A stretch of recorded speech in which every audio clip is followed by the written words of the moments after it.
Après un an de mandature à la présidence de l'AGEFIP et profitant de l'occasion de la rentrée, je souhaitais simplement donner le souffle, le dynamisme pour ne pas lâcher prise par rapport à l'évolution du taux d'emploi des personnes en situation de handicap. Aujourd'hui, tous les indicateurs sont au vert. Il y a 5 ans, le taux de chômage des personnes en situation de handicap était de 19%.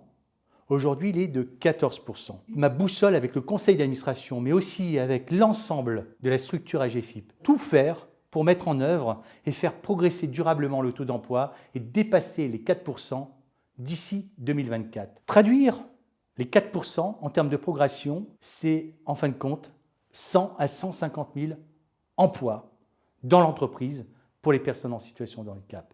Autre signal, nous avons de véritables opportunités au niveau du marché du travail, car il y a de nombreux secteurs en tension. La restauration, la grande distribution, le numérique, l'hôtellerie. Il y a aussi une autre opportunité. N'oublions pas qu'en 2024, nous avons les Jeux Olympiques et les Jeux Paralympiques.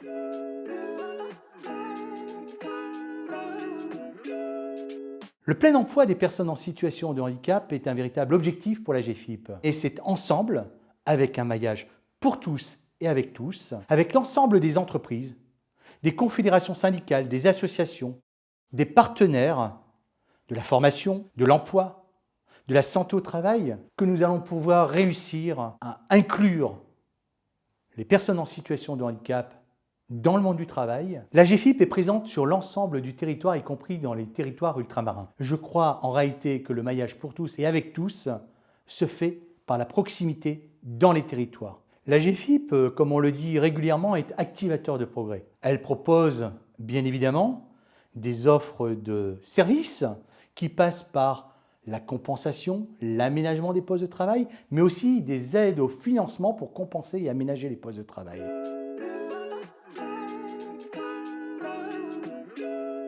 Le prochain rendez-vous que l'AGEFIP donne et vous donne pour qu'on se mobilise tous ensemble, c'est bien sûr la Semaine européenne pour l'emploi des personnes en situation de handicap. Cette dernière va se dérouler avec l'ADAPT et le FIP du 14 au 20 novembre 2022. Et la thématique qui a été choisie, c'est « À quand le plein emploi pour les personnes en situation de handicap ?» Il n'y a pas de grandes ambitions. Lorsqu'on veut être dans la dynamique, lorsqu'on veut réussir des objectifs, il faut qu'on se mette en mode projet. L'objectif que je me suis assigné avec l'ensemble des collaborateurs, des délégations régionales, du conseil d'administration, de tous les partenaires, c'est de faire évoluer durablement l'emploi des personnes en situation de handicap. Et puis, il n'y a que les combats qu'on ne mène pas, qu'on ne gagne pas. Ensemble, il faut y croire. Ensemble, soyons activateurs de progrès.